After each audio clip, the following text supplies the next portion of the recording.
कति सुत्ने उठ्नु नि यार, ढिलो भइसक्यो। उठ्नु उठेर म सबभन्दा कोलगेट लिन्छु अनि ब्रस लिन्छु हैन। ब्रस लिएर ठ्याक्कै वासरुममा पस्छु अनि त्यसपछि थोरै धाराको पानी खोल्छु अनि कोलगेट लिन्छु ब्रस माथि। मैले युज गर्ने भनेको तपाईको कोलगेट हो म्याक्स फ्रेस ग्रीन ब्लू अनि ग्रीन पेस्ट यति लिन्छु। त्यसपछि दाँत कन्टिन्यू धुने हो 5-10 मिनेट। देन किचन रुममा गएर आफ्नो टी रेडी गर्ने हो। मैले तपाईलाई देखाउने हो कि बिहानको टी कस्तो बनाउँछु म। हेर्नु 400 र 500 पानी लिने हो। त्यसपछि लौंग इलायची अनि आदि थोरै थोरै मात्रामा लिइराख्नु हैन। हेर्नु मैले छुट्याइदिएको छु।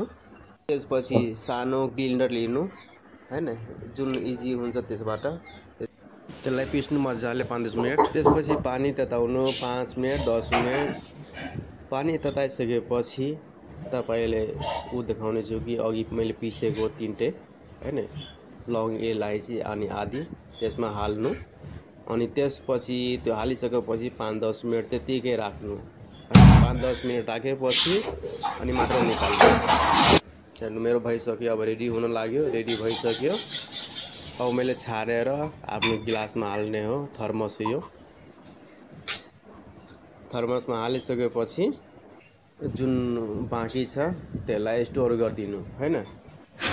अब चाहिँ म आफ्नो मुड फ्रेस गर्दैछु। लौंग इलायची अनि आदि हट वाटर फ्रेस मुड।